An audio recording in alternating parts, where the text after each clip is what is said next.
Bonjour et bienvenue dans cette troisième vidéo de la série Énergie, conversion et transfert consacrée au mode de transfert de l'énergie thermique et à la notion de flux thermique.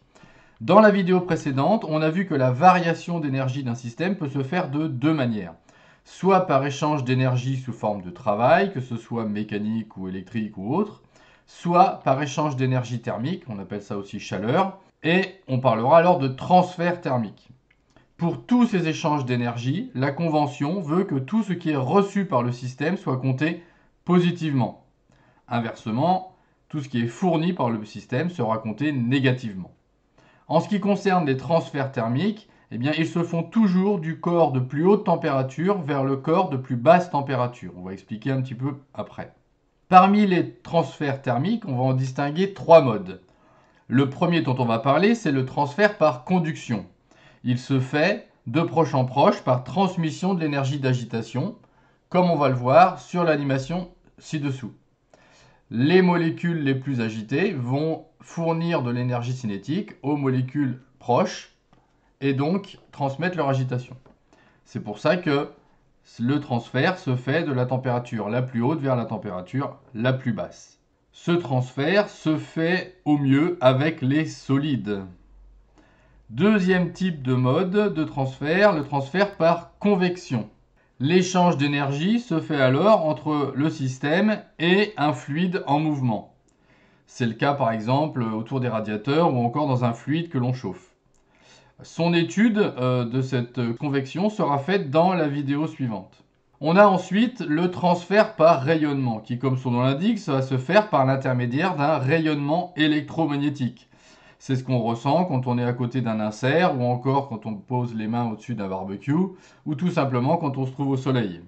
Alors pour comparer les transferts thermiques, on va utiliser la notion de flux thermique. Pourquoi? Parce que on peut avoir une même énergie échangée, mais sur des durées différentes. Et là, ça va être très différent, par exemple en termes de perte à travers un mur de bâtiment.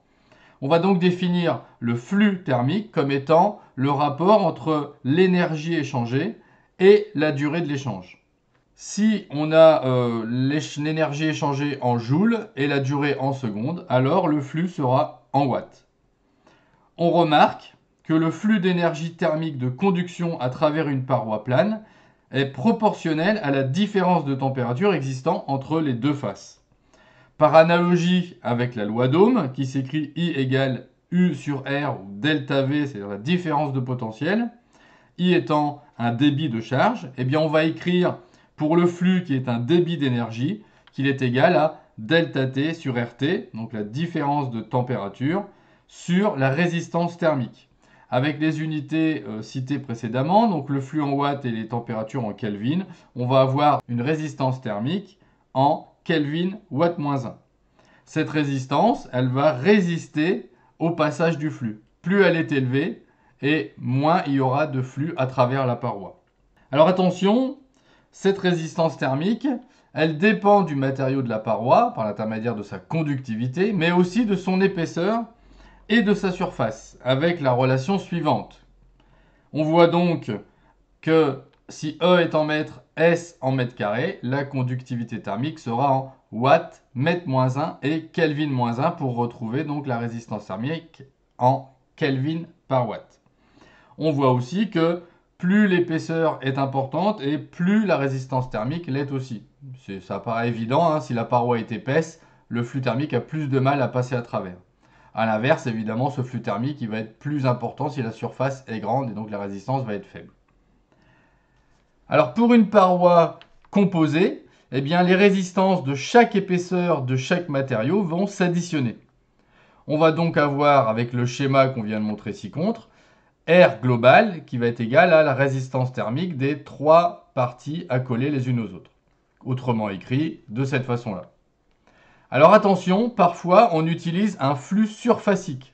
Donc c'est un petit phi cette fois-ci. C'est toujours la différence de température et en dessous on appelle petit r. Ce flux est en watts par mètre carré.